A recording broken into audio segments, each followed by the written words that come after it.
you believe the Christian God is perfect? I believe God is perfect, yes. Do we exist in a perfect world? Absolutely not. Okay. Did God have a choice to go from the state where he existed alone to a state in which he exists plus creation? Like, did he have a choice to create? Yes, of course. Okay, so why did he choose to go from a state of perfection, of him existing alone, to a state of imperfection? Isn't that indicating that he had a desire that was flawed? The world we exist in is flawed according to God, meaning that it has a trait that is less desirable than a trait in which is, and then a condition in which is flawless. Does that make sense? No, it doesn't make sense. Parker claims that this argument debunks Christianity, but upon closer inspection, it's filled with fallacies and assumptions. So let's walk through his core premises one by one. His first point that God is perfect is true, but the claim that the world is imperfect has a sneaky equivocation.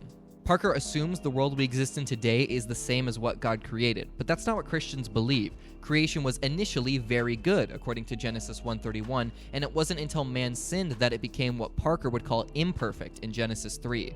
Now, Parker might object to this by saying, but God is all-knowing, so how is that different than him just creating the world imperfect? But foreknowledge doesn't automatically equal desire. For example, a perfect sculptor might make a marble statue fully knowing its finite material will eventually turn to dust, but that doesn't say anything about his desire being flawed.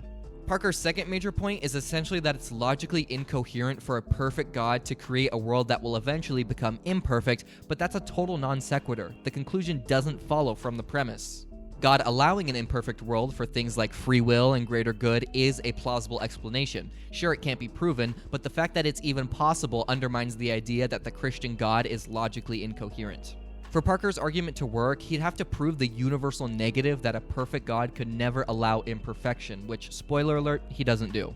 Lastly, the idea that our current state of affairs is less desirable than God existing alone is nothing more than an assumption. Desirable according to what standard? Because it's certainly not God's. The Bible repeatedly states that knowing Christ and building a relationship with him is more desirable than simply avoiding suffering. See Romans 5, Philippians 3, and James 1, just as an example. So if God values the redemptive outcome over suffering, who's to say a state of imperfection is less desirable?